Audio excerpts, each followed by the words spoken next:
बन के उसके साथ खड़ा होके और 30 दिन तक जेल काट के जो है उसको इस बात का एहसास कराने वाला चंद्रशेखर आजाद था कि मैं आपके साथ खड़ा हूं। प्यारे साथियों, चुनाव आया है, बड़े बड़े नेता आएंगे, लेकिन जब आपकी तरफ कोई आंख उठती है, आज इस बात का जिक्र भाई ने किया कि एक बच्ची जो रिचार्ज कराने गई थी,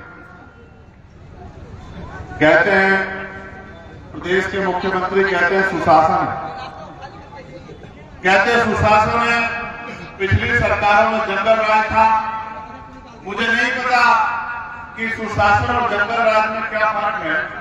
जब 13 साल की बच्ची उसके साथ दरिंदगी होती है और पटना के अस्पताल में घुस के दिन के उजाले में लोगों को गोली से भून दिया जाता है, ना कोई डर है ना कोई खौफ है। और अभी जो वर्तमान सरकार है उनके पोषित लोगों द्वारा किस तरह से लोगों की सरेआम हत्या की जा रही है, इस बात का उदाहरण है। ये इस बात का उदाहरण है कि सुशासन है या जंगल राज है। और दलितों, पिछड़ों, मुसलमानों के लिए तो क्या हाल है, ये भी किसी छुपा नहीं। आदिवासियों के लिए क्या हाल, ये भी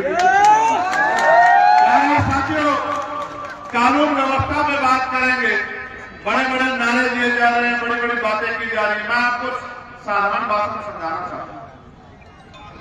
पिछले लंबे समय से जो सत्ता में है, उनको जो सत्ता में जो नहीं है वो भी लंबे समय सत्ता में रहे।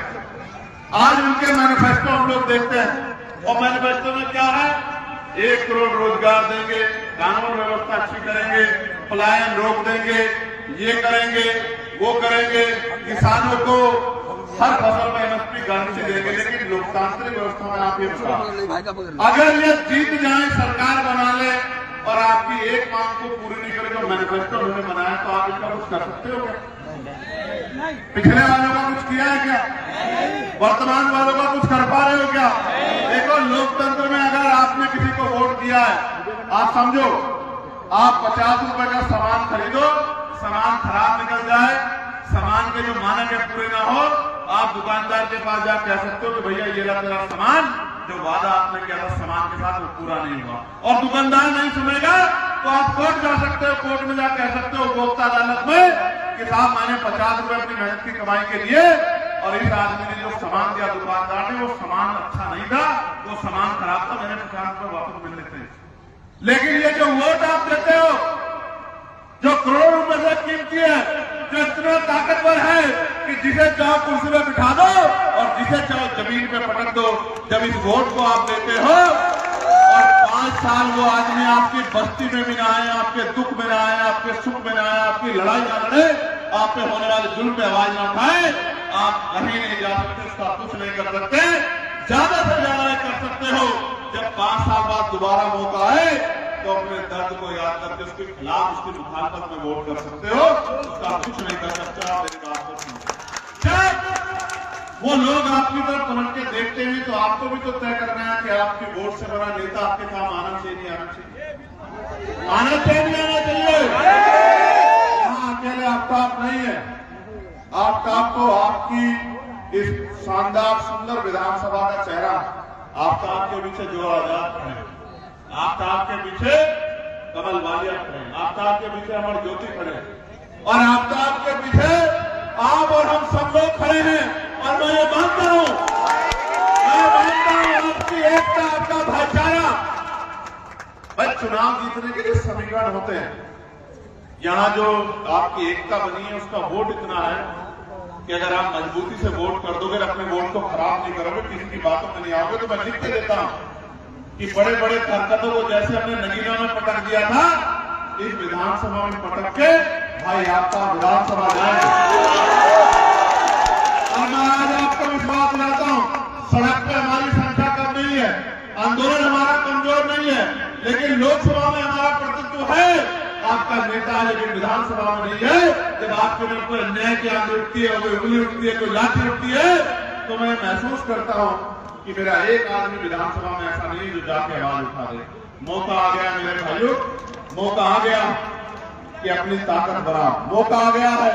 और देखो, मैं हवा में नहीं काम करता, जमीन पे काम करता हूं, हमारे पास कैडर है। मैं आपको सच बता रहा हूं, मुस्लिम भाई अपना मन बना चुके हैं, वो आफ्ताब भाई को ताकत देने के लिए तैयार है। थोड़ी सी मदद, ये वो नौजवान जो मोटरसाइकिल पे मेरी एक आवाज पे सड़कें जाम कर देता, मेरे लिए